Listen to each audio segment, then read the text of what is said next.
महाराष्ट्र माझा मराठी न्यूज प्रस्तुत करता Sunfriend power solar solution private limited.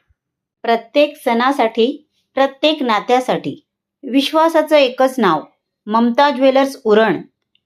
शुद्ध सोनं, सुंदर दागिने, ममता ज्वेलर्स।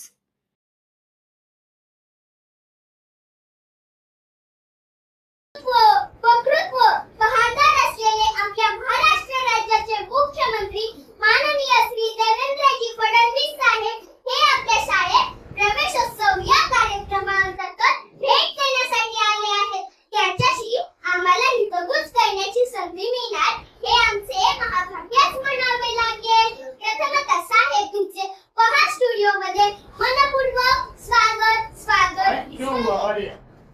चला आता आपण मुलाखतीकडे वळूया। सोपे प्रश्न विचारा। आपले नाव काय? माझं नाव देवेंद्र सरिता गंगाधरराव फडणवीस। सर, आपल्या प्रवासाची सुरुवात कशी झाली?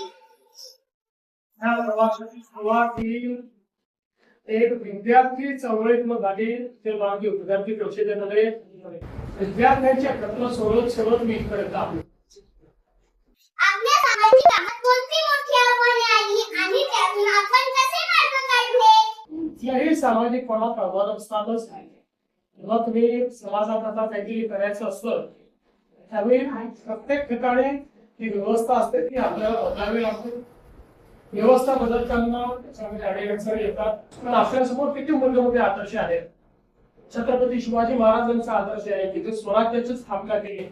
त्यांना स्वराज्याची स्थापना करताना मुलाची लढावं लागलं, काही तुम्हाला स्वतःची लढावं लागलं, पण त्यांनी त्या आव्हानांचा सामना करून व्यवस्था उभी केली। आपल्यासमोर भारतरत्न डॉक्टर बाबासाहेब आंबेडकरांचा आदेश आहे। चांगलं काम जर आपण केलं तर चांगल्या कामामध्ये आपण यशस्वीच होतो, कधी अयशस्वी होतो। आपल्या कारकिर्दीतला असा कोणता अनुभव आहे जो आजही लक्षात आहे आणि प्रेरणा देतो? असे खूप अनुभव आहे, पण आजचा अनुभव जास्त लक्षात राहील तू घेतलेली मुला। आजच्या डिजिटल युगात आपण शिक्षण क्षेत्रात कोणते बदल करू इच्छिता?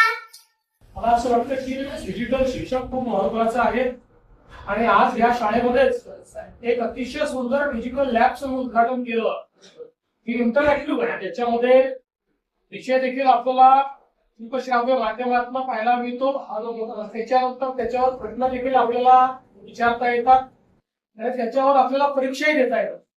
मला असं वाटतं की आता डिजिटल युगामध्ये डिजिटल शिक्षण हे अत्यंत महत्वाचं आहे। प्रत्येकाकरता डिजिटल शिक्षणामुळे शिक्षणाची दारं उघडलेली आहेत। तर जगातली कुठली गोष्ट ही आता आपल्याला शिकता येते। त्यामुळे मला असं वाटतं की आपल्या शाळेतल्या आता जे डिजिटल लॅब आहे तुमच्यापैकी प्रत्येकाने त्या डिजिटल लॅब मध्ये जाऊन डिजिटल शिक्षण घ्यायचं। थँक्यू सर, तुमचा मौल्यवान वेळ दिल्याबद्दल खूप खूप थँक्यू। धन्यवाद। थँक्यू, तुझा पण मौल्यवान वेळ दिल्याबद्दल तिथे आभार।